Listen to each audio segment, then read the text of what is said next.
Hello, I'm Isaac Hayes III, founder and CEO of Fanbase. And right now, we're accepting investors in our $17 million round to revolutionize the future of social media. Today, for just $399, you can own 60 shares of stock in Fanbase at $665 a share. Go to startengine.com/fanbase and invest today. While the big platforms have grown too massive and disconnected from their users, Fanbase is building a platform where creators and users truly come first. We've already raised $8.6 million from everyday investors who believe in this vision, and now you can join them.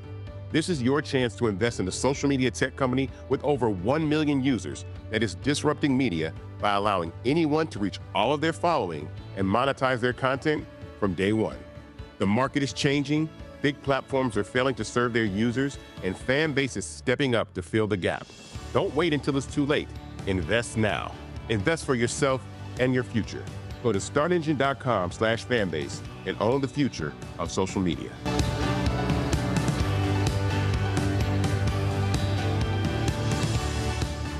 Folks, Black Star Network is here.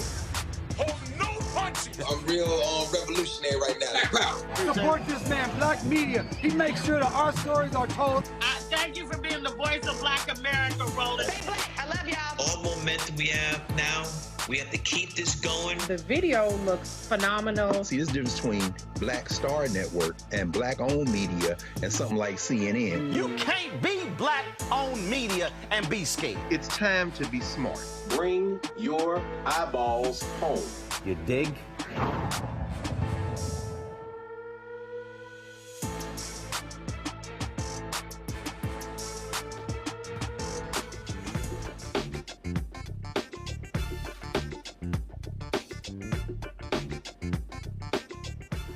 Hey, folks, today is Wednesday, February 26, 2025, coming up on Roland Martin Unfiltered, streaming live on the Black Star Network. Well, guess what? In the building behind me, the U.S. Capitol, Republicans passed a resolution that will lead to more than $800 billion in cuts to Medicaid.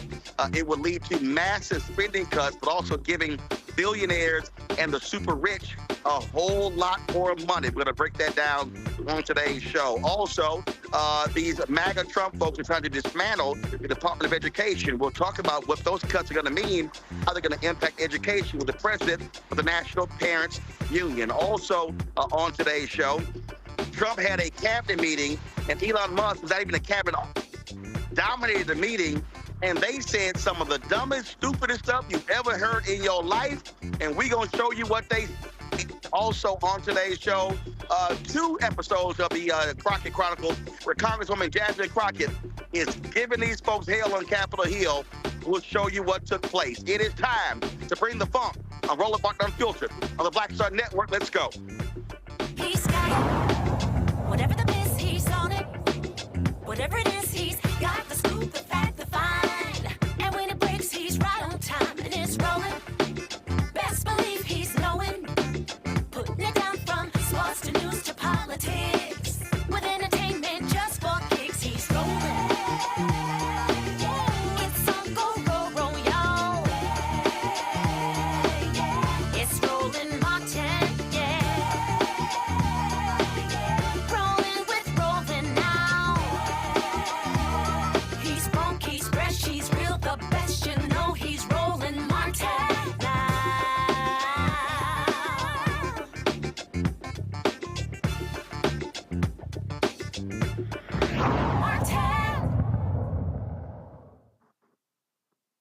Hey, folks, MAGA and Republicans are doing all they can to destroy education in this country. Now, on the other end of Pennsylvania Avenue is the White House, where the twice impeached, criminally convicted felon in chief, Donald Trump, is allowing his nutcase folks like Stephen Miller and Russell Vought to destroy the federal budget. Behind me is the U.S. Capitol, where Republicans are doing all they can to assist him in that effort. One of the places they want to get rid of is the Department of Education. And so a lawsuit has been filed with regards to the Department of Education. Give me 1 second, folks. I'm actually headed to our studios. So a lawsuit has been filed against the Department of Education to stop a lot of these Trump cuts. Kerry Rodriguez, of course, is president of the National Parents Union. She joins us right now. Kerry, glad to have you here. Yes, that's me. Let's talk about these cuts, Kerry. People do not understand how devastating this is going to be. And these folks in these red states like Tennessee, they get $1.6 billion from the federal government. What the hell do they think is going to happen?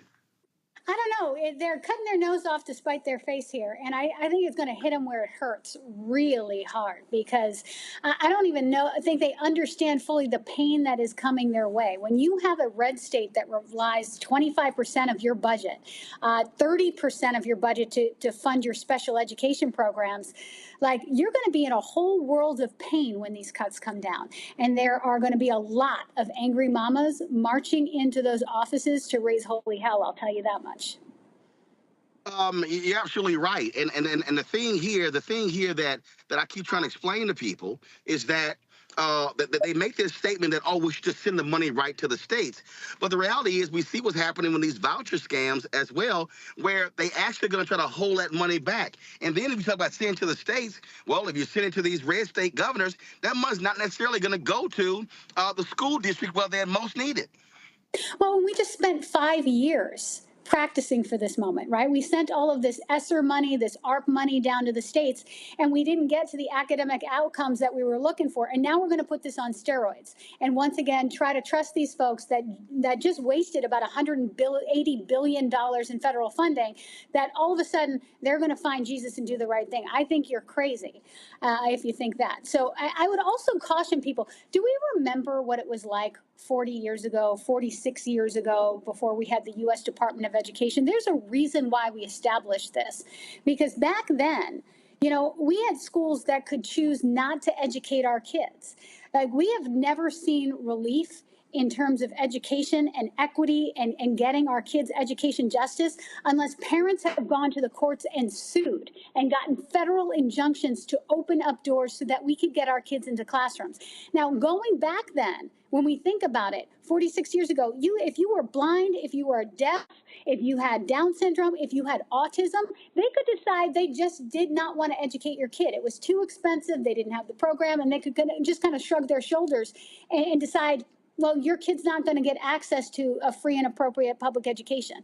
If you don't fund these schools, the programs won't exist. And if you don't fund the mechanism by which we hold these systems accountable for their responsibility in educating our children, they're not going to do it. And we have a legacy of doing this to our children, especially Black and Latino children in this country. And we're just walking right back into it.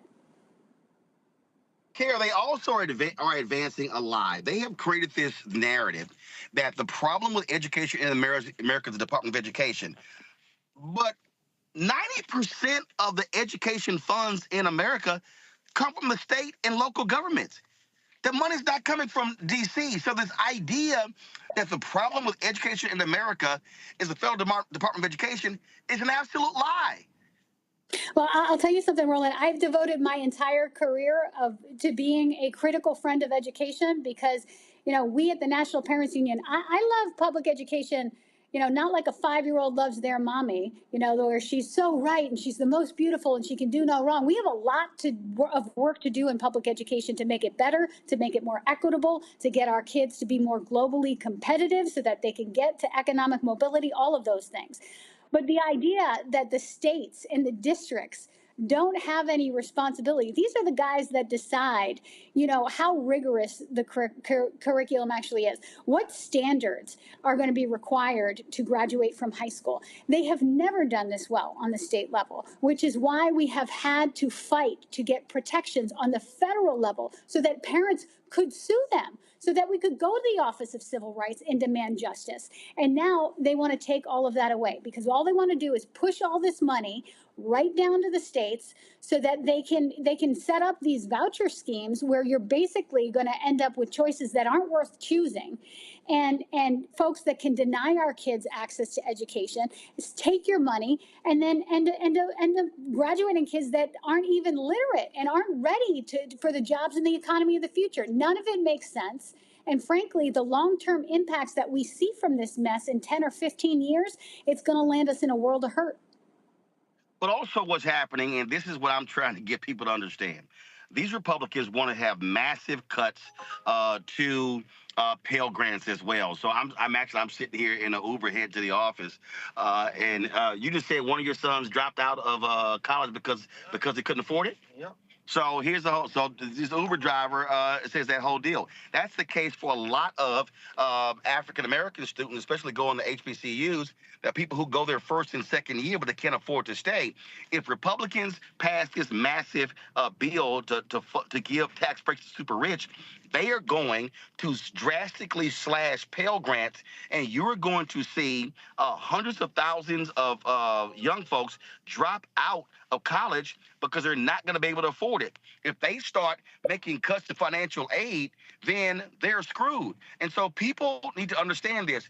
What are your parents saying? Are parents really prepared for this fight that we're about to have on our hands? No, I don't think any of us are prepared. I think that we are overwhelmed.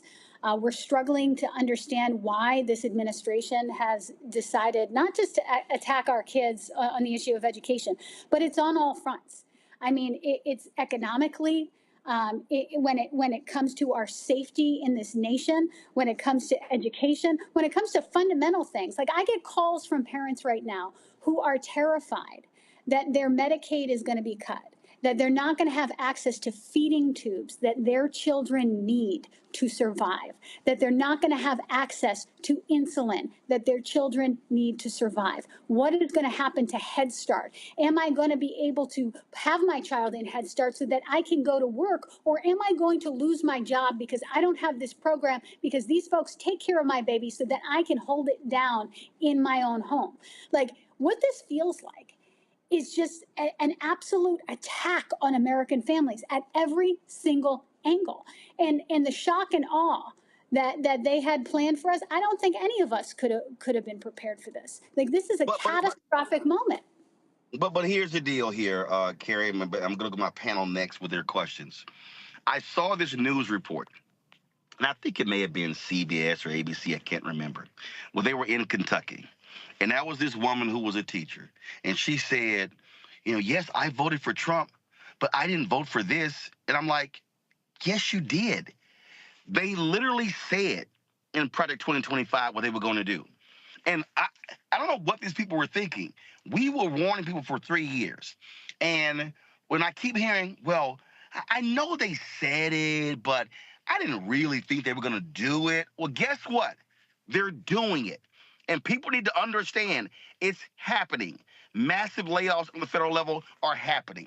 They want to drive through massive cuts on entitlements. They want to dismantle the Department of Education. They want to completely gut the federal government. So anybody out there who is saying, well, I didn't think they're going to go this far, they are going all the way unless the people rise up and say, hell no. Well, I got to tell you, we brought in a group of parents from the red states to go into the Senate Help Committee to have conversations with their red state senators right before the Linda McMahon hearing, to have these tough conversations. These are folks that have Section 8 benefits, that have SNAP benefits, that have kids that are on Medicaid, that are kids who go to Title I schools, like kids that are on IEPs that are going to be impacted. This is a full-scale assault on American families right now, and the most vulnerable. And frankly, it's these red states. As we started off this conversation, Roland, you hit it on the head. Like, you're hurting yourselves. Folks that live in blue states, they're going to be all right. If they get a 6% cut in their federal education funding, they'll figure it out. These are rich and wealthy states where they're not going to be hit as hard. If you're in Texas, Arkansas, Mississippi, Louisiana, all of these places, like, you are going to be hit so in such devastating ways. And I'm hearing the same thing from a lot of families as well, folks that said, I didn't understand that this was going to tear apart or put in danger my kid's IEP. I had no idea that this was going to hurt my kid's Head Start program, or I was going to lose SNAP, or my Section 8 was going away, or like any of these other issues. So I think there's a lot of folks out there with voter remorse, and unfortunately, they're going to end up learning the hard way through this one.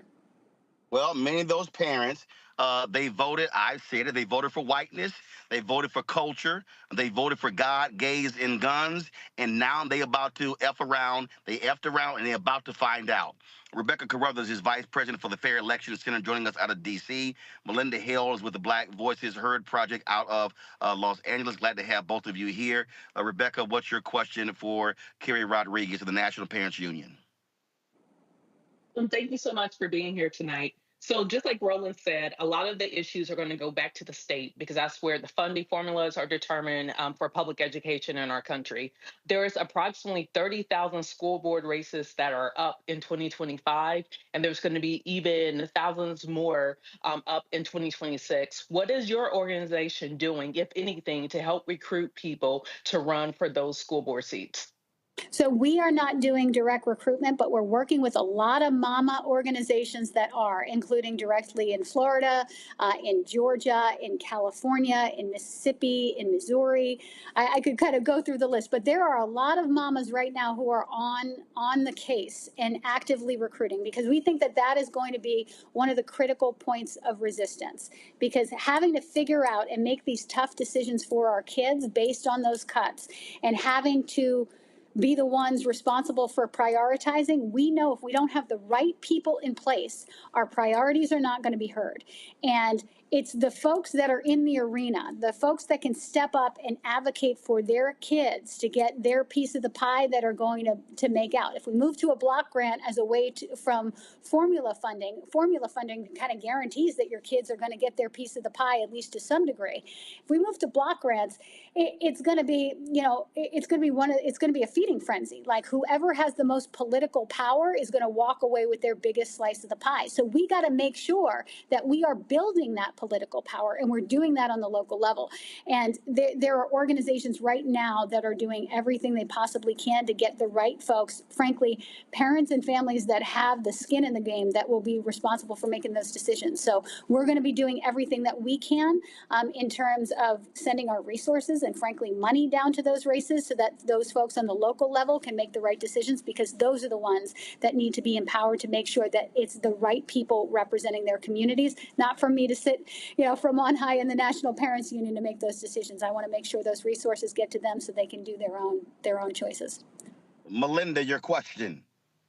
Kerry, first of all, thank you for the work that you do. I am a mom. I'm a former educator. I come from a family of educators, so I think everything that you're doing is very important.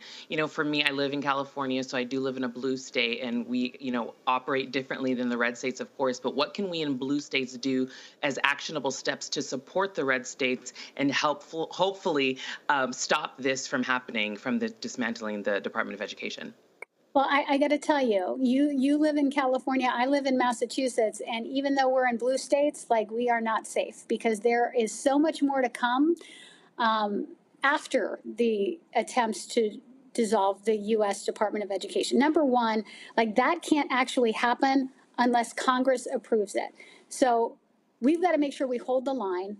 Our elected officials that are in the blue states have to do their jobs of making sure that they are solid, that they're not going to vote for it. We're reaching out to red states members of Congress to make sure that they are not going to vote for dismantling. And frankly, I don't think they have the votes. But what they need to do is be holding this department, or what's left of it, the ruins of it, accountable for staffing these departments so that they actually function. And so whatever's left of the department is actually sending money and resources down to the states, and is actually being held accountable. The thing that we really need to watch out for that's going to hit us in red states and blue states is the thing that's probably going to happen in the next couple of weeks, and that is going to be the disassembling of assessment and accountability. You're going to start to hear that this administration is going to tell states that they don't have to have assessments. They don't have to have data available. And kids don't have to do things like, standardized testing, which, obviously is not the most popular thing in the world, But as education justice advocates, we know that without data to hold a generationally institutional racist system accountable for how they underserve kids, and we do that by testing them and assessing them, we cannot hold this system accountable. And when we go to them and we say, listen, this system is unjust, the subgroups that are important to you and I, like obviously Black children, Latino children, these are the kids, it's my kids and your kids that always get screwed in these situations. We've got to be able to have the data and the evidence to say, hey, you are underserving our kids. We're not going to let you do it. What we're going to see this administration do is give waivers to the states, both in blue states and red states, saying you don't have to do this anymore. So us as education justice advocates, we got to stand up and say, no, you're not going to take this data from me because I need to hold you accountable for what you're doing or not doing for our kids. So that's going to be our next line of defense. And I'm frankly really upset and worried about what's going to happen next there. And Carrie, their attacks on DEI, the attacks on anything dealing with race, that also is tied to the data, because if you don't have the data that shows you the disparities, then you don't know how to allocate the resources. They do not want to have any of that information. They don't want to gather it. They don't want to actually have it available. They want to get rid of all of it. Yeah, you're exactly right. And that's why when you see them attacking these programs, when you see them attacking data, when you see them attacking the Institute of Educational Sciences, that is such a red flag. Because what they're trying to do is steal our ability to hold them accountable for underserving. And that's not just at the federal level. The federal level forces the states to also do their own assessments and hold them accountable to standards. Because left to their own devices, again, go back to what we did 46 years ago. We let states choose that they didn't want to educate Black kids, that they didn't want to educate children who had special needs. Like, that's what we're going back to if we don't have data. And they will use that as an excuse. Well, you don't have any evidence to show that we're not doing that. That's why we've got to fight so hard as folks that are in this social justice work. Without data, we don't have anything. And that's a dangerous place for us to be. Right. Carrie, I certainly appreciate it. Thank you so very much for joining us on Roland Martin Unfiltered. I just want to leave you with one thing. We're in the courts. We've recruited so many parents across this country to sue the Trump administration. So if you're hearing me right now and you are fired up and you are a parent who wants to take action and do something, we're happy to help you. Connect with us at the National Parents Union. We can get you connected with legal resources. And let's make sure if they're not going to hear us in the streets, they will hear us in the courts. All right, Carrie, we appreciate it. Thank you so very much. All right, folks, we're going to go to a break. We come back, we're going to talk about what Republicans did today. Very slim majority. They passed their budget resolution. We'll talk about that. And so by the time we come back from break, I'll be back in the studio. As you see, I'm sitting here on Black Lives Matter Plaza. And so the White House is in the background there. So we'll be chatting about that. So we'll be right back. Roland Martin Unfiltered right here on the Black Star Network. We begin tonight with the people who are really running the country right now. Now, Trump is often wrong and misleading about a lot of things, but especially about history. Donald Trump falling in line with President Elon Musk. In the wake of the unsettling news that MSNBC has canceled Joy Ann Reid's primetime show, The Readout, Roland Martin and the Black Star Network would like to extend an invitation to all of the fans of Joy Ann Reid's MSNBC show to join us every night to watch Roland Martin Unfiltered, streaming on the Black Star Network for news, discussion of the issues that matter to you, and the latest updates on the twice impeached, criminally convicted felon-in-chief Donald Trump and his unprecedented assault on democracy, as well as co-president Elon Musk's takeover of the federal government. The Black Star Network stands with Joy Ann Reid and all folks who understand the power of Black voices in media. We must come together and never forget that information is power. Be sure to watch Roland Martin Unfiltered weeknights, 6 p.m. Eastern at youtube.com/Roland S. Martin or download the Black Star Network app. This week on the other side of change.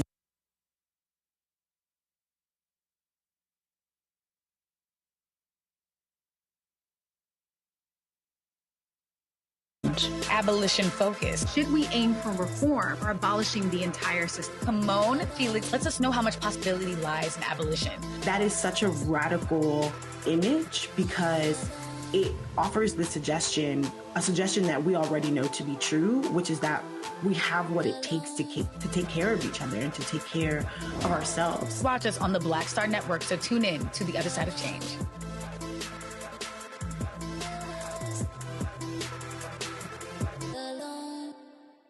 What's up, y'all? Look, Fanbase is more than a platform. It's a movement to empower creators, offering a unique opportunity for everyday people to invest in Black-owned tech, infrastructure, and help shape the future of social media.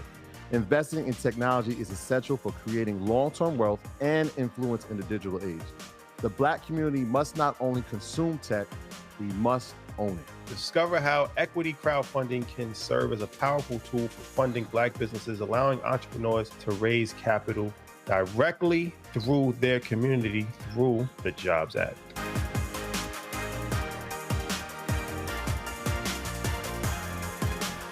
Coming up on the next Black Table, a conversation with Professor Howard W. French on his new book, Born in Blackness, covering 600 years of global African history and helping us understand how the world we know today is a gift from Black people. There could have been no West without Africa and Africa. That's on the next Black Table with me, Greg Carr, only on the Black Star Network.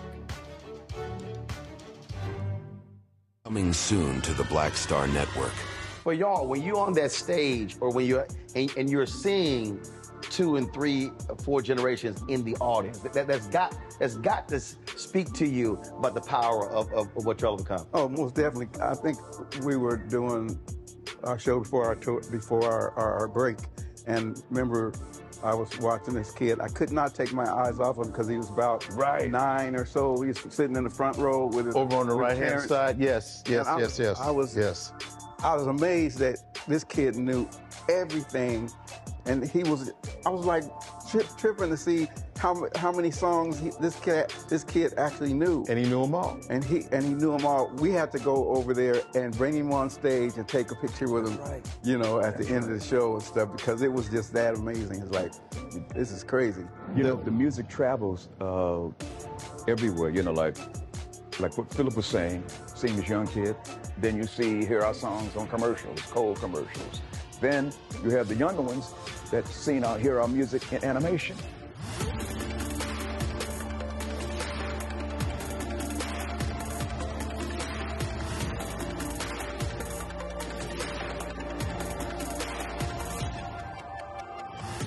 The next Get Wealthy with me, Deborah Owens, America's Wealth Coach.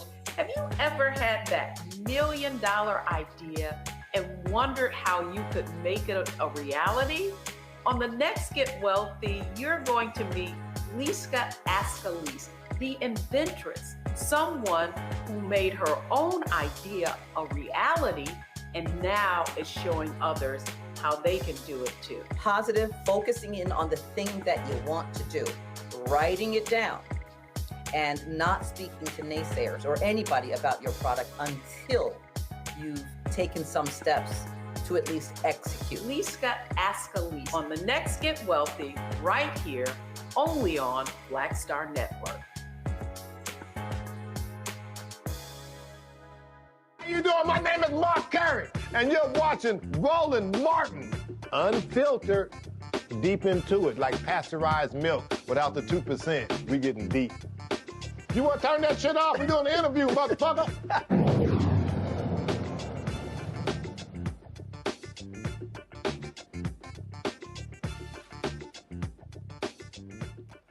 Folks, a twice impeached, criminally convicted felon-in-chief Donald the Con Trump just got his big, beautiful bill, and is about to cost America big time. After weeks of pressure, House Republicans pushed through Trump's new budget resolution, which will contain some $4.5 trillion in tax cuts and billions more for immigration enforcement. The vote was razor thin, 217 to 215. They were whipping votes in the end. Trump was personally making phone calls to hardcore conservatives, fiscal conservatives, to flip their vote. Now, here's what's in the budget. First, it extends Trump's 2017 tax cuts, which were set to expire this year. That alone will cost $4 trillion over the next decade, mostly benefiting super rich people and big corporations.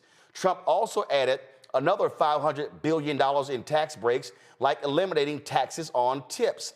Second, it boosts spending on immigration enforcement with up to $110 billion for ICE, $90 billion for border security, and $100 million for the military to get involved. Third, the budget mandates $2 trillion in spending cuts over the next decade to help offset those tax cuts and border spending. But here's the catch. Nowhere does it say which programs will be slashed. Instead, House committees will decide where the axe falls. And even with those cuts, the budget still is going to add $2.8 trillion to the national deficit. Now, folks, let's keep it real. When tax cuts like these go through, they usually come at the cost to social programs, food programs, things like health care, housing, education, food benefits. All of those are going to be on the chopping block, including Medicaid, Medicare, and Social Security. But because Republicans are using the process called reconciliation, they don't need a filibuster majority in the Senate. They can pass this with a simple majority. Now, here's what we're facing right now, folks, and this is very simple. It's going to be a serious battle. Now, here's what's crazy to me, Rebecca, that's stunning. All of these Republicans, they claim to be fiscal conservatives. So you complain about a $36 trillion deficit, but y'all are going to add nearly $3 trillion to the deficit. The last time Trump was there, those tax cuts added $8 trillion to the deficit. They are full of shit when it comes to being fiscal conservatives. Roland, I'm not an accountant, but just even listening to that as you described it, it isn't, for years we've heard conservatives say that America has a spending problem, but it sounds like America has a revenue problem. Anytime that you're adding trillions of dollars in tax cuts to our deficit, to our national debt, at that point, we're not bringing in enough money to actually pay our bills, because the reality is, even if you zeroed out all of our safety net programs in this country, it still wouldn't be tantamount to $1 trillion. But what is trillions of dollars are these tax cuts that are specifically going to the top 0.25 of the top 1%. The fact that we're paying Elon Musk $8 million a day. I'm going to say that again. Every single day, we're paying Elon Musk $8 million a day with his federal contracts. But at the same time, conservatives are trying to tell us the problem is that grandma is getting $1,800 a month in Social Security benefits. Crazy here, Melinda, as I listen to these people, they don't have any courage. The Freedom Caucus, when Obama was there, fiscal cut. We're not going to extend the debt ceiling. Absolutely not. We need to be cutting. Chip Roy is out there. Thomas Massey is out there. All of these Republicans are out there. And guess what? They're such punks. They're such wimps. They sit here and have no courage and no guts. And so Trump says, do it. I'm going to penalize you. And they're like, okay, Daddy, I'll do it. Well, it's interesting because they seem to forget who employs them, which is the American people. And cutting things like Medicaid is going to affect majority of their constituents. And it's very interesting to me that whenever the Democrats are in office or Democrats are leading, that's when Republicans seem to care. But I think that they're responsible for like 80% of our national debt, right? And it just to the point that you made, Roland, adding to the national debt $4 trillion. And you also made the point about Elon's contracts. Why are we not focusing on that type of stuff? And it's also impossible for them to not cut from Medicaid, even though they are telling that to our faces, that they are not going to be cutting any of the funds from Medicaid, because it doesn't explicitly say that. But if you look at the federal health and energy programs that they are cutting $880 billion from, there's no way for them to do that without cutting Medicaid. But again, because the wording's not there, they want us to believe that. Control room, get the clip of Donald Trump at the cabinet meeting today where he was like, oh, no, we're not going to do these cuts. We're not going to do it. We're not going to do it. We're not going to do it. Nope, ain't going to happen. Ain't going to happen. Do y'all have it ready? Play it. The spending bill that passed last night aims to cut $2 trillion. Right. Can you guarantee that Medicare, Medicaid, Social Security will not be touched? Yeah, I mean, I have said it so many times, you shouldn't be asking me that question. Okay? This will not be read my lips. There won't be read my lips anymore. We're not going to touch it. Now, we are going to look for fraud. I'm sure you're okay with that, like people that shouldn't be on, people that are illegal aliens and others, criminals in many cases. And that's with Social Security. We have a lot of people. You see that immediately when you see people that are 200 years old that are being sent checks for Social Security. Some of them are actually being sent checks. So we're tracing that down, and I have a feeling that Pam is going to do a very good job with that. But you have a lot of fraud. He lying his ass off, Rebecca. Lying to our faces. Melinda, lying. And then I got to show y'all this clip, okay? So here is, first of all, this dude, he served he was in Trump's cabinet, okay? To force his ass out because he was corrupt, okay?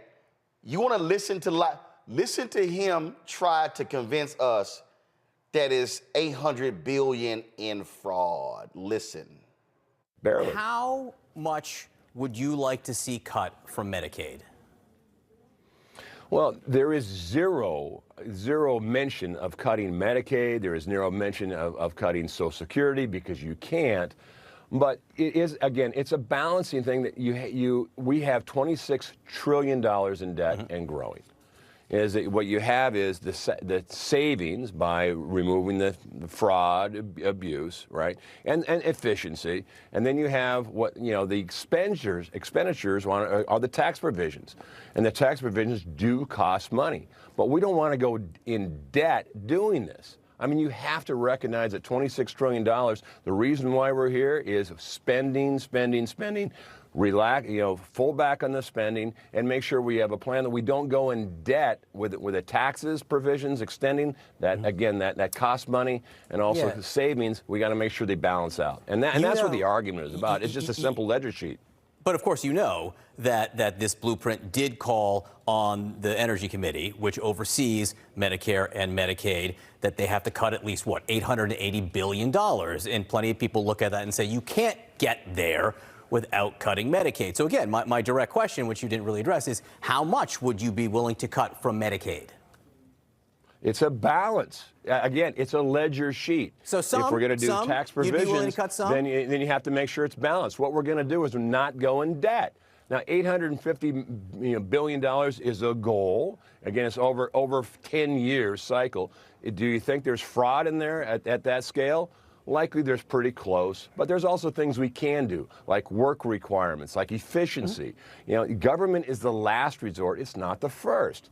So when you look at Medicare, Medicaid, Social Security is off because it's reconciliation, but it doesn't mean you can't make improvements on it. And get rid of the waste, fraud, and abuse. If you're going to tell your constituents, again, waste, fraud, and abuse, there's some. You're willing to look for some cuts in Medicaid, yes?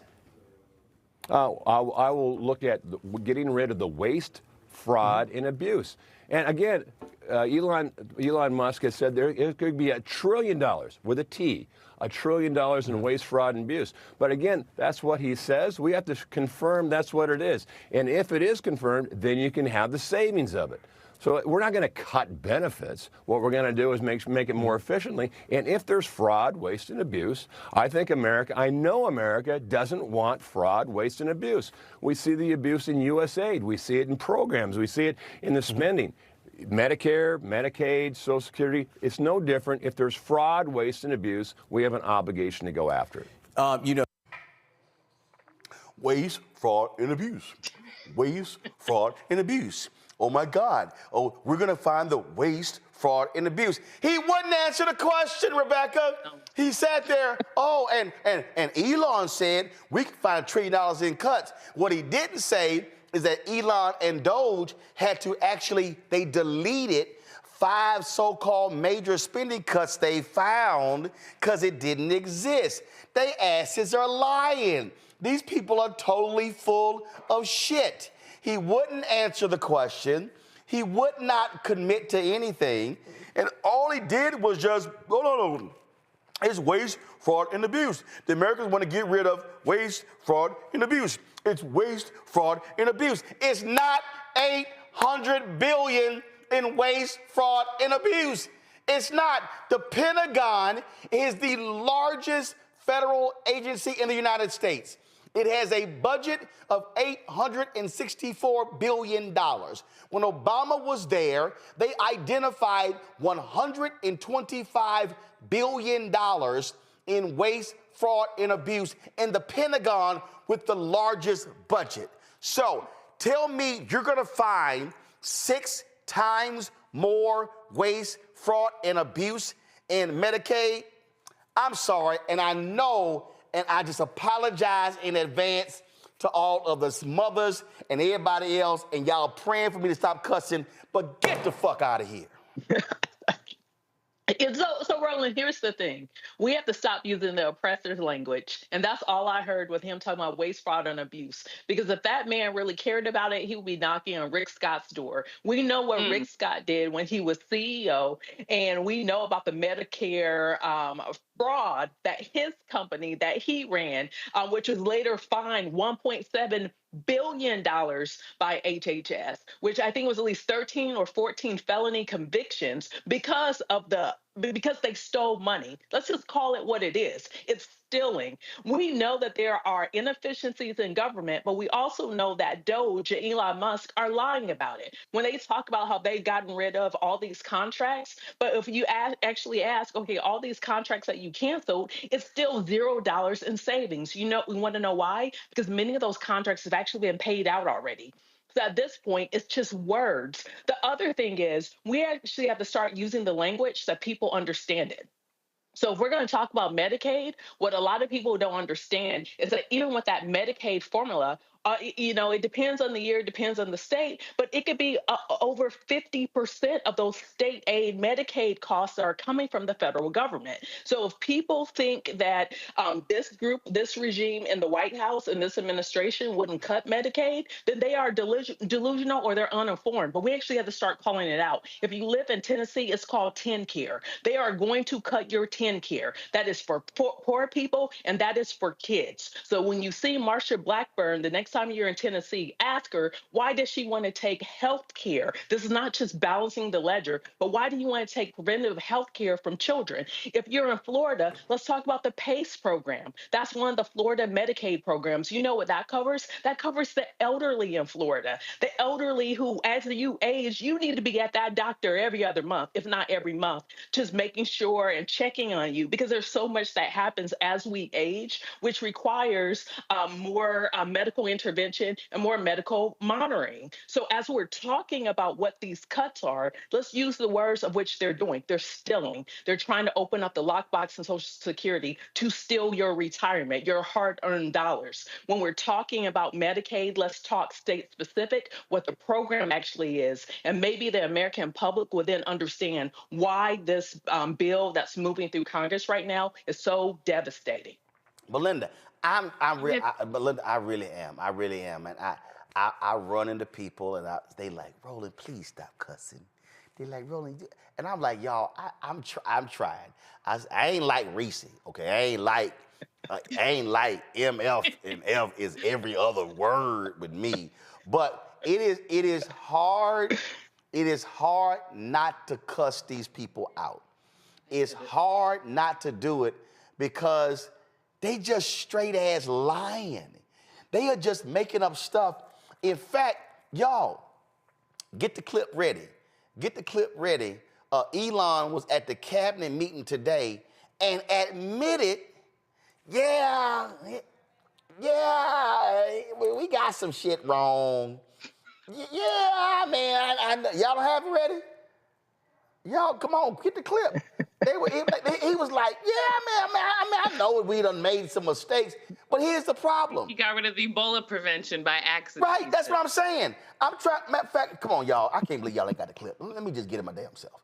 Okay, Seems that we might be facing an outbreak in Congo right now. This is we might as well start calling him Ebola Elon. I mean, here he is in the cabinet meeting, y'all, in the cabinet meeting. That he shouldn't be in the first place. Right, because he ain't a cabinet person. They whine and complain about Jill being in the cabinet meeting. Okay, here we go. All right, come on. iPad audio up. Listen to this. And I should say, we will make mistakes. We won't be perfect. But when we make a mistake, we'll fix it very quickly.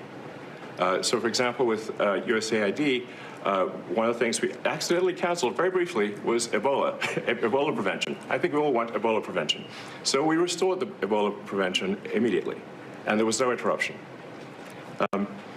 But we do need to move quickly if we're to achieve a $1 trillion deficit reduction in financial year 2026. It requires saving $4 billion per day, every day, from now through the end of September.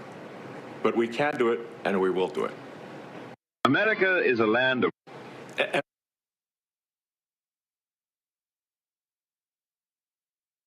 All right, all y'all who don't want me to cuss, okay? Turn the TV down right now.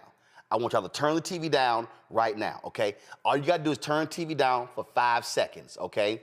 So I'm gonna give y'all a countdown, cause right now I gotta cuss, okay? It's only 2 words I'm gonna use, okay? So if y'all don't want me cussing, and y'all got kids watching, turn the TV down right now.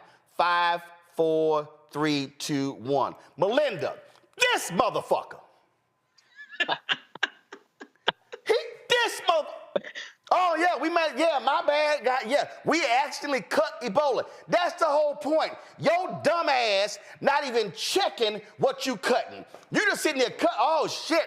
There was an Ebola breakout. We didn't send a team there because these dumbasses froze the money. He's supposed to have a high IQ, so smart, so brilliant. How your dumb ass cut Ebola? These people are fucking idiots. They are. And they're 19 to 25-year-olds that he has in charge of doing all of this stuff, so they're going to be continuously making mistakes. And it's a shame. They don't know what they're doing. But, of course, thank God DEI is gone so that we have the best people in charge, right? Okay, let me go. Okay, I got my guests ready. All right, here's the next dumbass. Robert F. Kennedy Jr. I need y'all to hear what this dumbass said today in the cabinet meeting. Roll it. We are following the measles epidemic every day. I think there's 124 people who have contracted measles at this point, mainly in Gaines County, Texas. Mainly, we're told, in the Mennonite community. There are 2 people who have died, but we're watching it, and there are about 20 people hospitalized, mainly for quarantine. We're watching it. We put out a post on it yesterday, and we're going to continue to follow it. Incidentally, there have been 4 measles outbreaks this year. In this country last year, there were 16. So it's not unusual. We have measles outbreaks every year. Okay, all right, I got one more. I need y'all to turn y'all TV down. Just give me 5 seconds. I got to do this one more time before I introduce my guest, because I got to say it. 5, 4, 3, 2, 1. This motherfucker! Do y'all understand we have not had a measles death in America in 10 years, a whole damn decade? We've had 4 measles outbreaks this year. Somebody died because dumbass anti-vaxxers like Robert F. Kennedy Jr. after COVID were running around, don't get vaxxed. So now we got these old idiot-ass MAGA people not vaccinating their kids. Now they going to school, catching measles because they refuse to get some vaccines. These people are stupid. They are dumb. They're listening to idiots like Trump and Elon and Clay Travis and Robert F. Kennedy Jr., and all these people, and they're causing mayhem. Dr. Peter Hotez joins us right now. I came to the building I looked up, I saw Doc on CNN. I was like, Carol, hit Doc, because I just got to get expertise. He's co-director of the Center for Vaccine Development at Texas Children's Hospital in my native Houston. So, Doc, since I'm talking to you, let me go ahead and put my hat on, since I'm a Houstonian. Texas Children's Hospital. This has to. Well, I said today, no more interviews. But then, when a Houstonian like my friend Roland Martin asked, you're someone I can't say no to, my friend. So I appreciate it, Doc. Doc, this is what you do. This is what you committed your life to do. This has got to drive you crazy. Oh, Roland, I got my MD and PhD in New York City 100 years ago, 40 years ago, in 1980s at Rockefeller Institute in Cornell in New York, and wanted to devote my life to making vaccines for the world's poorest people. We made a low-cost COVID vaccine for India and Indonesia, reached 100 million people. I wound up making the first halal COVID vaccine, which was kind of interesting because it was a vegan process. We make vaccines for parasitic diseases, and that's what I was going to do. It never occurred to me that somebody would think that making vaccines is a bad thing. What happened was my wife and Ann and I have four adult kids, including Rachel, who has autism and intellectual disabilities. And if you remember, our friend Robert F. Kennedy Jr. came out and said vaccines cause autism. I wound up writing a book called Vaccines Did Not Cause Rachel's Autism to debunk all of the false assertions. And unfortunately, that's maybe public enemy number 1 or 2 ever since. And the anti-vaccine lobby here in Texas is very, very strong. And we've seen this steady rise in the number of parents exempting their kids out of getting vaccines for school. And we knew it would have consequences. 10 years ago, I wrote an article called Texas and its Measles Epidemics, kind of predicting all this. And unfortunately, it's come to pass, and now a tragic death according to the Texas Health Department, in a school-age child who was unvaccinated. Can you imagine how awful the parents feel? I say it a little differently. I said, the parents themselves are victims of this organized, politically motivated, very predatory anti-vaccine lobby. And they're very aggressive and they're very active down here in Texas, and it didn't have to happen. And now it's really accelerating. We're going to see more kids hospitalized. Pray to God that we don't see any more deaths. But this horrible epidemic, it's huge, and is still in its early stages. So those are my big points. I mean, this reminded me, there was some dude in Texas who was all against COVID vaccine, ends up getting COVID, dying, got kids, wife is pregnant, and he out there leading protests. Now his ass dead, and he left a wife with 4 or 5 orphans. Yeah, no, it happened. Roland, in our state of Texas, my estimate, I wrote a book about it in 2023, another book called The Deadly Rise of Anti-Science. My estimate is 40,000 Texans, 40,000, Roland, needlessly died because they refused a COVID vaccine. They, too, were victims of this anti-vaccine lobby. So anti-vaccine activism or anti-science activism has become a lethal force in America, and it's really active down in Texas and other southern states. And I'm trying my best to put a halt to it. And that's why when you asked me to come on just now, I said, hey, I'm not going to miss that opportunity. Anything it takes to reach people, to explain why these diseases are so lethal and why vaccines are so life-saving, I'll take you up on that opportunity. Doc, I know we got 2 minutes left. I appreciate this. This literally just came across social media. Go to my iPad, Anthony. In a brief interview this evening, Dr. Paul Offit confirms that members of the Food and Drug Administration's Vaccines and Related Biological Products Advisory Committee received an email after 4 p.m. today informing them at the upcoming meeting to decide on how to update next season's influenza vaccines was canceled. You'll recall that the meeting is a key step to allow influenza vaccine manufacturers enough time to prepare updated shots for the next season. So no reason given for the canceled meeting and nothing about it. I mean, these people, Donald Trump, Elon Musk, his co-president, J.D. Vance and MAGA, they literally are going to watch people die, and the pro-lifers are just going along with it. Yeah, it just makes no sense. The making the influenza vaccine, making available, every September into the fall is a carefully orchestrated dance, because you've got to pick which viruses you're going to target, because influenza virus, unlike a lot of other viruses, undergoes a lot of changes from year to year. So it's carefully orchestrated. You have to make your selection of the viruses you're going to use in the vaccine now in order to plan ahead, to give you the companies the 6 months to make it. And now, so they're meeting tomorrow at the World Health Organization. We've pulled out of the World Health Organization, so we don't get a seat at that table. And now we don't get the chance to inform the manufacturers what we want on the U.S. side. So the companies, which are international companies, will have to go ahead without input from the U.S. It just makes no sense. Insane. Dr. Peter Hotez, I thank you for all the work that you do. Thank you for keeping informing us. And we absolutely need our doctors and our scientists who are experts at this stuff, and not a bunch of wackadoos with worms in their brain who couldn't study in college, so they chose to go the heroin route, actually speaking for the rest of us. Well, thank you, my friend. This measles epidemic is not going away anytime soon. It's going to be around, so I'm sure we'll have more opportunities to talk. Unfortunately, as much as I like talking to you, I hate coming on bringing bad news, but there you are. Well, I appreciate you informing our people. Thank you so very much.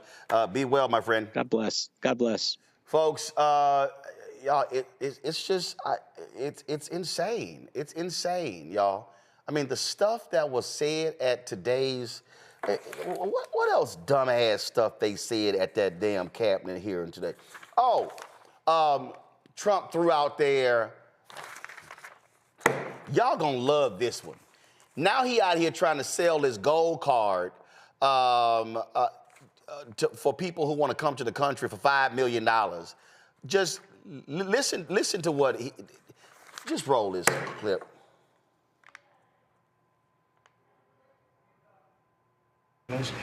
If we sell 10 million, which is possible, 10 million highly productive people coming in, or people that we're going to make productive, they'll be young but they're talented, like a talented athlete, that's $50 trillion.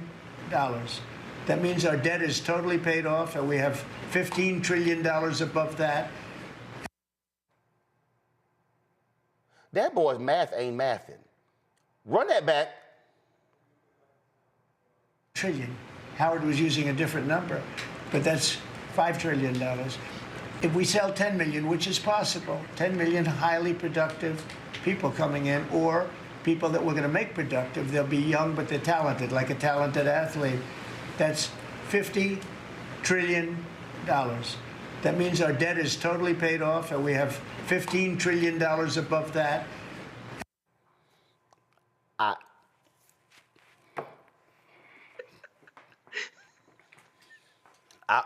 Y'all, I want y'all to roll that clip just one more time.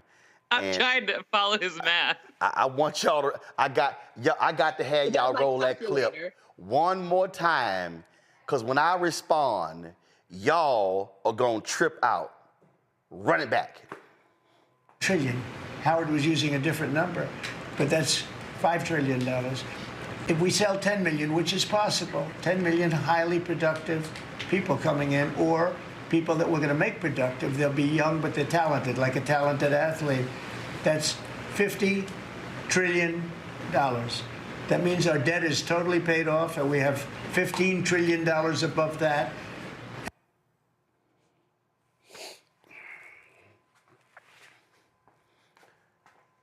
This fool just said, we gonna bring in $50 more trillion. Melinda, did you hear that? I heard all of it. Rebecca, did you hear we gonna bring in $50 more trillion? Well, here's my calculator. Right, 50 trillion, right? So you heard 50 trillion, right? Yeah, so he's gonna find 10 million. Wait. 10 million people to invest $5 million. No. I'm about to really mess y'all up. So he thinks 10 million people are gonna give $5 million, and we gonna make $50 trillion.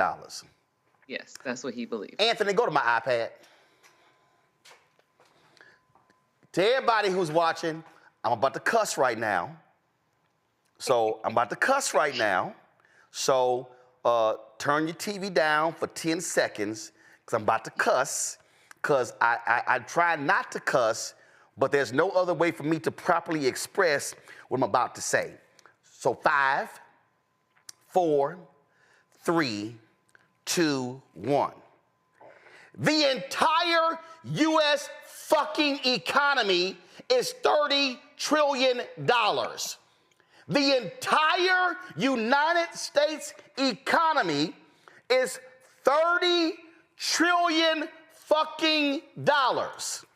So this dumbass goes, oh, we gonna sell 10 million, $5 million gold cards, and we gonna damn near double the entire U.S. economy with some gold cards, as if there are 10 million rich-ass people in the world with an extra $5 million who gonna move to the United States.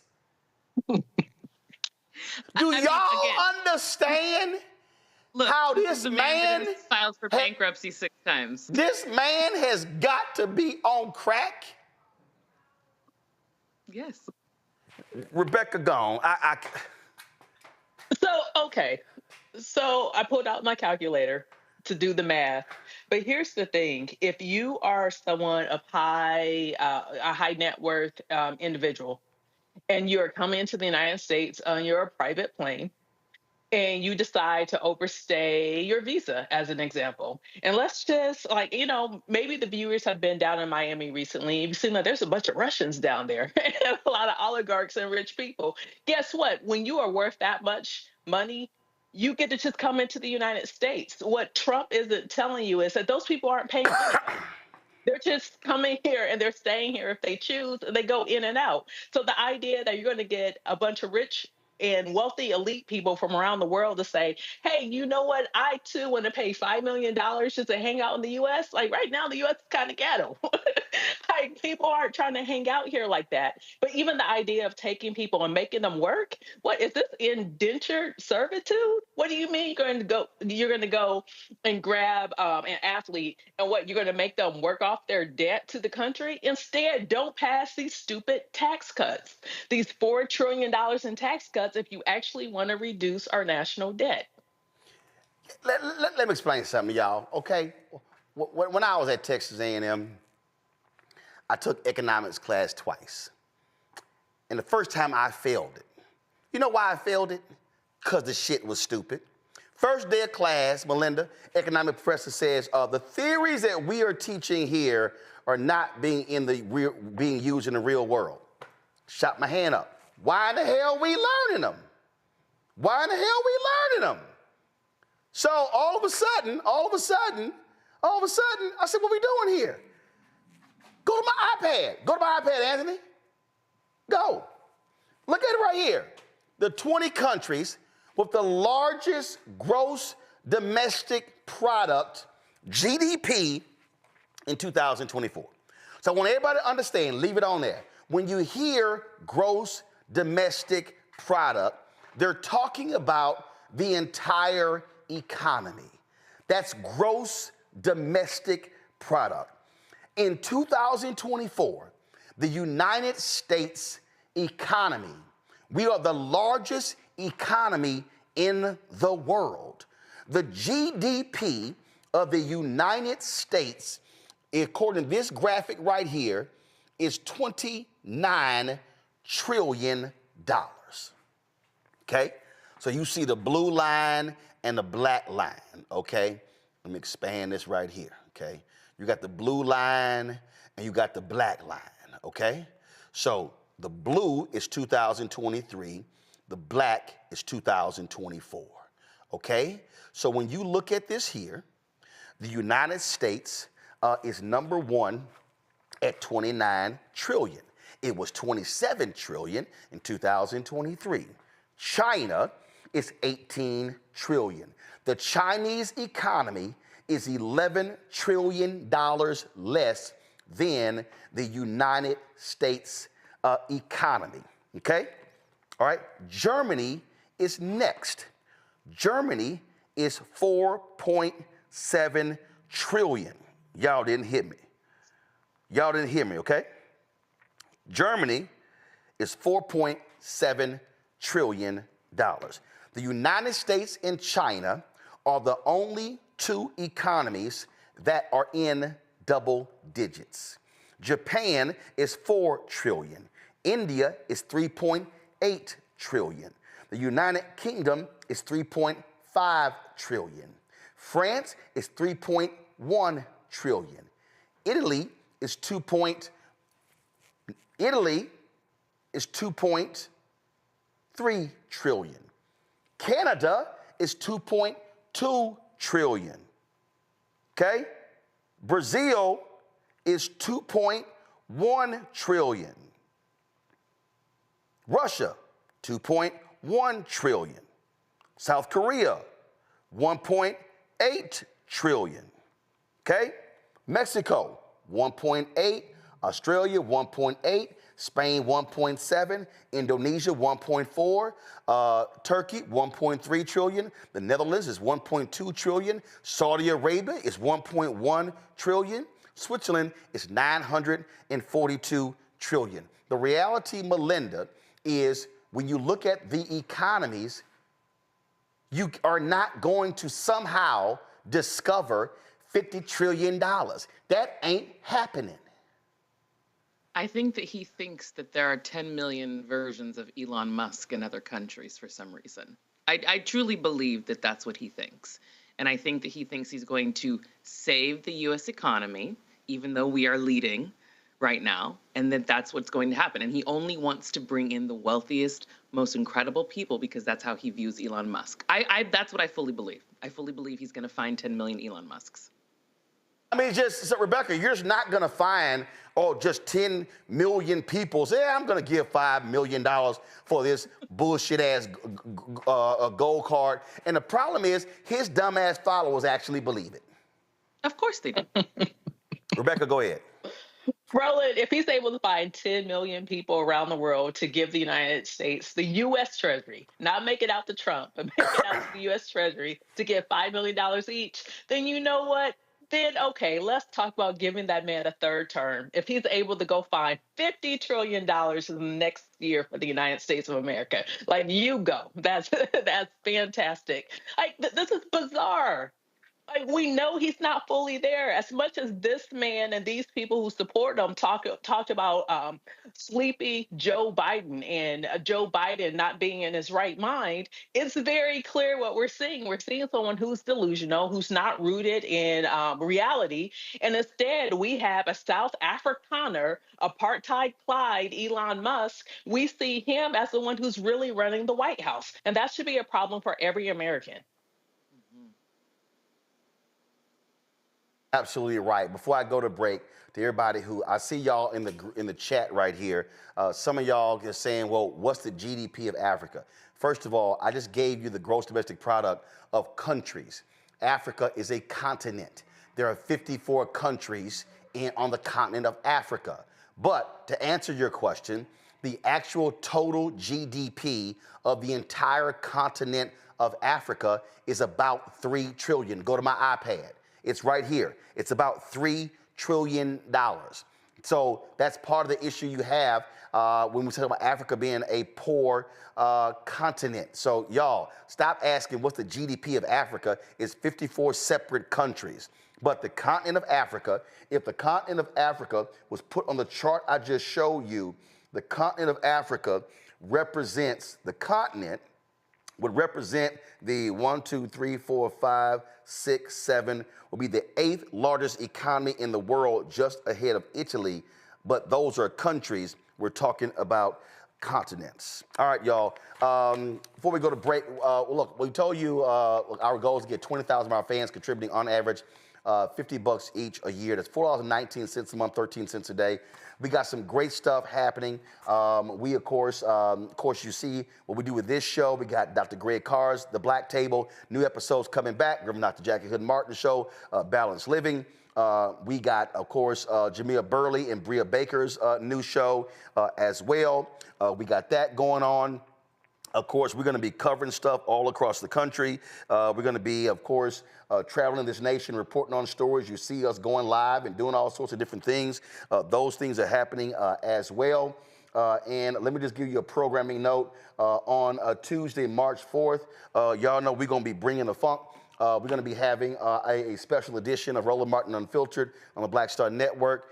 You know, of course, Donald Trump is going to be addressing a joint session of Congress. It's not the State of the Union because it's the first speech. But bottom line is what's going to be happening on Tuesday.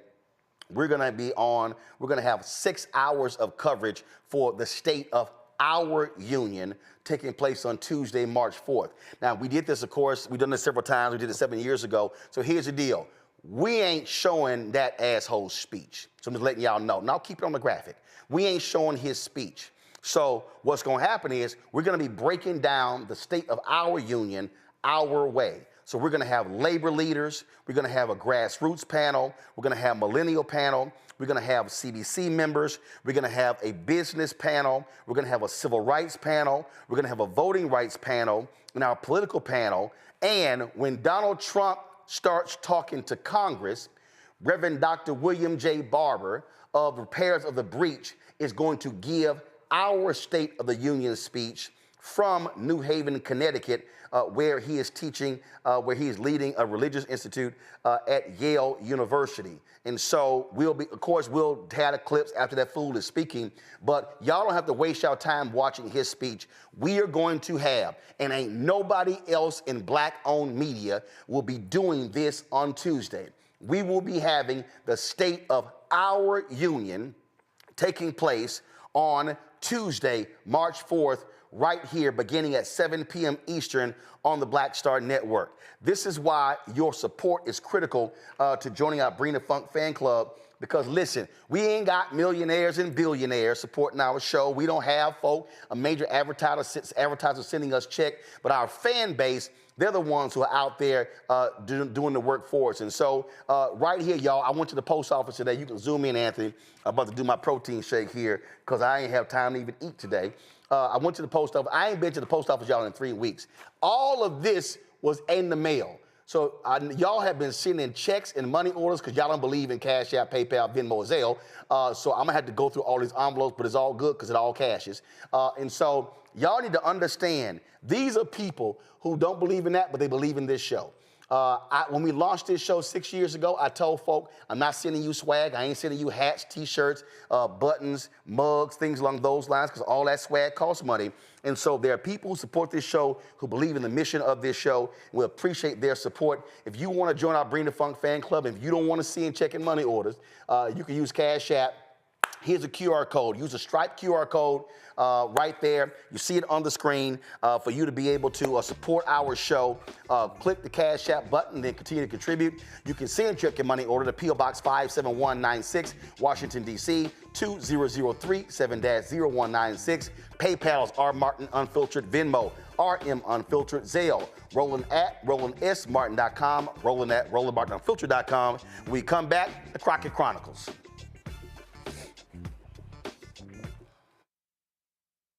We begin tonight with the people who are really running the country right now. Now, Trump is often wrong and misleading about a lot of things, but especially about history. Donald Trump falling in line with President Elon Musk. In the wake of the unsettling news that MSNBC has canceled Joy Ann Reid's primetime show, The Readout, Roland Martin and the Black Star Network would like to extend an invitation to all of the fans of Joy Ann Reid's MSNBC show to join us every night to watch Roland Martin Unfiltered, streaming on the Black Star Network for news, discussion of the issues that matter to you, and the latest updates on the twice impeached, criminally convicted felon-in-chief Donald Trump and his unprecedented assault on democracy, as well as co-president Elon Musk's takeover of the federal government. The Black Star Network stands with Joy Ann Reid and all folks who understand the power of Black voices in media. We must come together and never forget that information is power.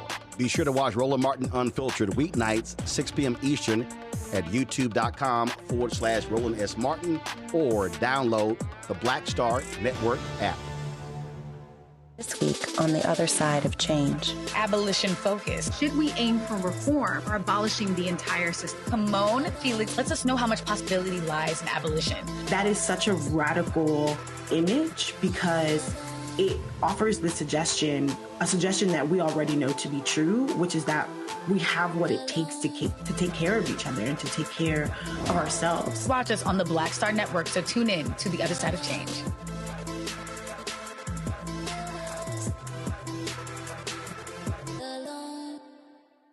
Coming up on the next Black Table, a conversation with Professor Howard W. French on his new book, Born in Blackness, covering 600 years of global African history and helping us understand how the world we know today is a gift from Black people.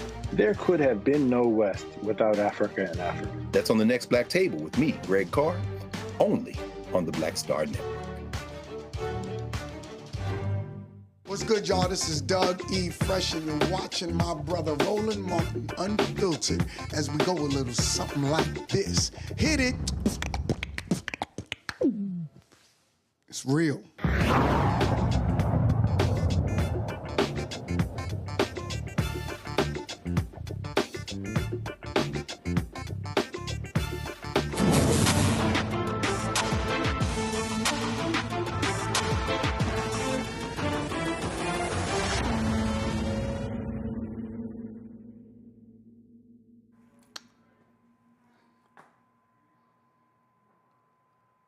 All right, y'all, one of the best messengers in the Democratic Party today is Congresswoman Jasmine Crockett, my Congresswoman. Yes, my homestead is still there. Allergies are kicking my behind, y'all.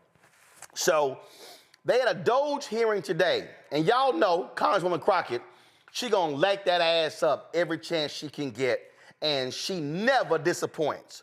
Roll it. Thank you, Madam Chair. I just want to see if we can level set, because I don't know if people truly understand the point of USAID. First of all, can I just ask you really quickly, each of you, yes or no? Do you believe that soft power matters? Yes or no, Mr. Unger? Yes. Yes. Yes. Absolutely. Okay, so for the American people, because I don't know that there's been a conversation about soft power, but soft power is basically our way of building diplomacy around the world. And so how we build that diplomacy probably looks different in every different administration. But the issue that I have right now is that some would argue that we've taken a butcher knife where we need a scalpel, or others would just say that we are throwing out the baby with the bathwater. But either way, we are not accomplishing our goal, because as it's been laid out, we have people that have gone hungry, we have people that have died. So let me try to make sure that people understand what it is that soft power is, which is building diplomacy. The next part of that I want you to understand, those of you that are watching, is that as members of Congress, we do have congressional oversight to the extent that we actually travel the world. We go, we sit down with world leaders, we talk to them about the programs that we have, we talk to them about trade. We also have an opportunity to go and visit and talk and see exactly how our dollars are being spent. And if you are a good member of Congress, you do that. And I do want to tell you about an experience in Africa, but I got to get through these other remarks. So if I have a chance, I'm going to tell you why I believe in this with my whole heart. We all know that my Republican colleagues have a weird fetish with dictators or wannabe dictators. So it should not come as a surprise that they're here attacking global democracy programs. For 6 decades, USAID has been vital in reducing global poverty and hunger, helping to resolve health threats like the Ebola outbreak, which reached Dallas, where I represent, in 2014, and countering regional threats from Russia and China. Not only is pro-Putin President Trump threatening economic warfare against our closest allies and partners, he's blaming Ukraine for Russia's invasion, threatening military force against Greenland, and starting tariff wars with Canada and Mexico. He's also defying a court order to release billions of dollars in U.S. foreign aid. This committee should be providing oversight of the executive branch's illegal impoundment of federal funds. But we're here today so that the chairwoman can peddle new conspiracy theories about U.S. foreign aid. The dismantling of USAID is just another part of the Republicans' chaotic foreign policy and pro-dictator agenda. Republicans are turning back turning their backs on American farmers who provide nearly half of USAID's global food assistance. I'm gonna stop here really quickly. Because I think what happens is that when the American people hear that we're sending out money, they believe that we're just dropping bags of money places. And that's not what we do. But let me tell you, China does.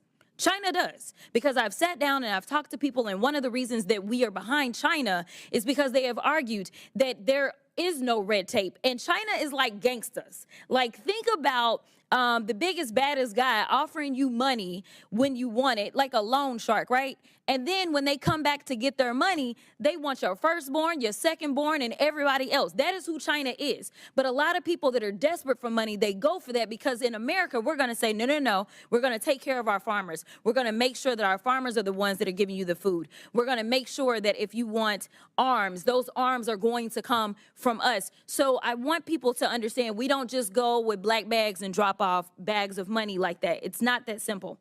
But I want to get to a couple of questions because I know I'm running out of time. Mr. Unger, the chairwoman stated that, quote, the federal government has been sending billions after billions of dollars to push left-wing ideology, fund radical extremist groups, and usurp the will of the people abroad and here at home. Is saving 20 million lives through the president's emergency plan for AIDS relief, or PEPFAR, part of some left-wing ideology? Yes or no? No, in fact, okay, PEPFAR was created by Republicans. It was created by Republicans. Thank you for that fact. In fact, it was a Bush, a Texan. What about eradicating polio in nearly every country and cutting malaria deaths in half? No. Okay. So here's the other thing, and I don't know if anybody knows the answer to this question. We have been talking about USAID and trying to pretend like it's the devil, but when we look at the numbers, is it 50% of our budget that goes to USAID, Mr. Unger? Yes or no? The money that goes to AID is less than 1 cent if all of the federal budget is $1. Thank you. It is less than 1% of our budget. So we are focusing on less than 1% instead of the other 99%. I need the American people to wake up and recognize and start asking questions about these other areas, such as the gentlelady's time has expired. See, Rebecca, this is what happens when you have somebody who knows how to talk like regular people.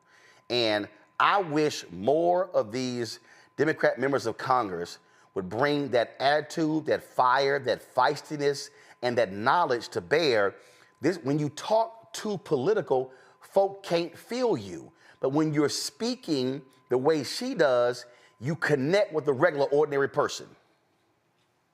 You have to be relatable. But in order to be relatable, you have to be out talking to everyday people. You can't just be inside of your fancy dinners or just talking to your small group of folks. You can't be insulated. If you're going to be an elected official in this country, if you're going to be a public servant in this country, and now I'm speaking directly to Democrats, if you want this country to understand what your plan is, if you want this country to understand why they should oppose some of the things that this administration is doing and is promising to do, then you have to bring it to where they are. They have to understand it. You can't call it in Washington speak, but you have to talk about it in your locality with how people talk about issues. When they want to say, oh, well, this is just a budget line, this is all about just cutting waste out of the government. Like, no, this is now saying that an elder in our community can no longer pay for hearing aids because now it's going to be that much more expensive. Or it's someone, our cousin who might have diabetes, is now going to have to pay even more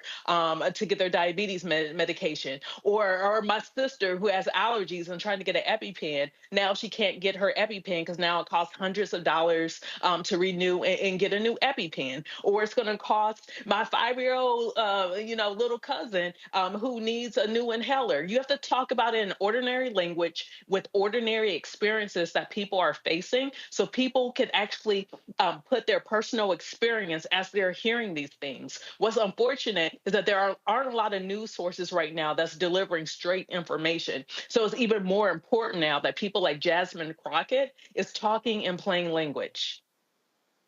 And so, Melinda, what we're seeing here, this is how you have to press these folk every single day. Absolutely. And I love the way that she words things in a very relatable way. One thing I do want to say, though, is this is why Republicans are so effective with their messaging, because they repeat things like waste, fraud, and abuse that are very simple words to understand for their constituents, but they're not asking any other questions because they're all aligned. They're all saying the exact same things. And when you repeat something and that's what you constantly hear, then that's all that you need to believe that that's what's happening. They're not breaking it down in a way that is saying, like Rebecca said, this is for inhalers. This is for your specific coverage that is in your state. And what I do love about Jasmine Crockett is that she is breaking it down for people to understand. But this is also one of the reasons why people are leaning towards shows like yours, Roland, more independent media, because you are getting to the heart of the matter, because you are breaking it down in simple ways for people to understand, and you're speaking, Jasmine's language. So that people just need to start listening to more people like her and you. Absolutely that. And okay, this is gonna be the last time I'm gonna cuss on the show. So if y'all don't want me to cuss, live. This gonna be the last time I'm gonna cuss today. The last time I'm gonna cuss today. Okay. And when you talked about why people, not today. Just today. So y'all can turn the TV down right now, turn the app down, turn the phone down, only for about 10 seconds. And you said, why are folks tuning in? All I can think about is the late, great Nikki Giovanni, when she was at Tavis's State of the Black America panel at USC in 2000. The Democratic National Convention was there. And I hit Tavis. Tavis, you ain't hit me back. I done email your ass. I done DM you. And so can your ass hit a brother back? Because I'm trying to see who actually, do they have a video of that clip? And y'all, at this session, and when I interviewed Nikki, when y'all go to YouTube, y'all see my interview with Nikki Giovanni, we talked about this here. And at that event, my man, the late, great Charles Ogletree, he said, Nikki, why do you love Tupac so much? And to your point, Melinda, in terms of why folks are tuning in, so everybody turn it down now because I'm about to cuss. Nikki Giovanni said, I love Tupac because somebody got to call a motherfucker a motherfucker. I said, damn it, that's one of the all-time, that's one of my top 3 all-time quotes ever. And that's just the bottom line is somebody got to say the stuff other folk are scared to say. Somebody got to call the people out who are scared. I got people been hitting me all day like, damn, dog, you called out NABJ, because somebody had to say it. I'm tired of folk hiding behind stuff, not wanting to say stuff, trying to sit here, dance around it. No, my philosophy has always been the same. If you do good, I'm going to talk about you. If you do bad, I'm going to talk about you. At the end of the day, I'm going to talk about you. That's just how I roll. Our last story before we got to go, y'all, and I know it's a shortened show because I was attending an event on Capitol Hill, so that's why we started 30 minutes late. We normally do. But these dumbasses in the Trump administration, they want to shake up the U.S. military presence in Africa.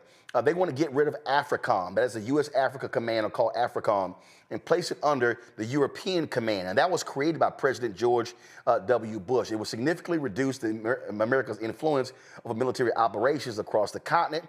Again, created in 2007 to strengthen the military relationships with African nations to help counter extremist threats and provide security support. But under this idiot's changes, that role could be diminished as part of a broader effort to cut Pentagon spending, reduce bureaucracy, and pull U.S. troops out of key areas, especially in conflict zones like Somalia. Supporters of the move said it would streamline operations and make it easier for the U.S. to withdraw from specific regions, but critics warn that downsizing AFRICOM could weaken U.S. influence in Africa, where Russia and China want to expand their presence.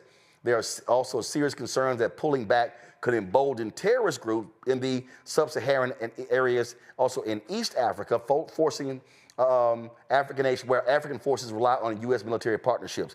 Now, let me be perfectly clear. I do not believe that the United States should be telling other countries what to do, especially in Africa. I do not believe it should be an unfair partnership and an unfair relationship. But when you do talk about terrorism, when you do talk about what's happening with ISIS and other countries, they are feeding off of, earlier we talked about the gross domestic product of Africa, of the continent. They're feeding off of the instability of some of these African nations. And so we can have a positive presence if that's how we operate. General Kip Ward, who was a 4-star general, he was the first leader of AFRICOM. I'm going to reach out to him to get his thoughts on this. But Rebecca, this is a perfect example when we talk about how stupid these people are. They don't understand how critically important it is for the United States to have a presence to provide stabilization to countries, especially emerging democracies. And so this is one of those dumb moves by these idiots. America First is another name for imperialism. It's another name for manifest destiny. It's another name for all those things in which we were indoctrinated and socialized in this country to believe about America. And really all it is white supremacy. They are too racist to understand why it is so important to keep AFRICOM as a framework within the continent. And you know what? FAFO, they're going to find out. Indeed, indeed. Melinda, your thoughts? I mean, she took the words out of my mouth. I understand wanting to downsize, as part of the Pentagon downsizing efforts, but to go straight for Africa, and you said Russia, and my ears perked up. So there's something to that as well. But again, it's an FAFO situation. Of course, because Putin definitely has a Russian asset in the Oval Office. Not more than one. Let's just be real. Melinda, Rebecca, I appreciate y'all being on today's show. Thank you so very much. Thank you. Rolla, I got one more thing. Yep. The other day, you were going in on millennials. Now, technically, I am a millennial, but I'm an elder millennial. I just want to say I was actually down at Gina 6 when Michael Baisden, this was like 2007, was calling for thousands of people to show up to make sure that those 6 young Black boys weren't being charged with that attempted murder charge. I actually showed up, and I took some other millennials with me. Good. I just want these millennials to understand they can't act like ain't nothing happened between the civil rights movement and present day.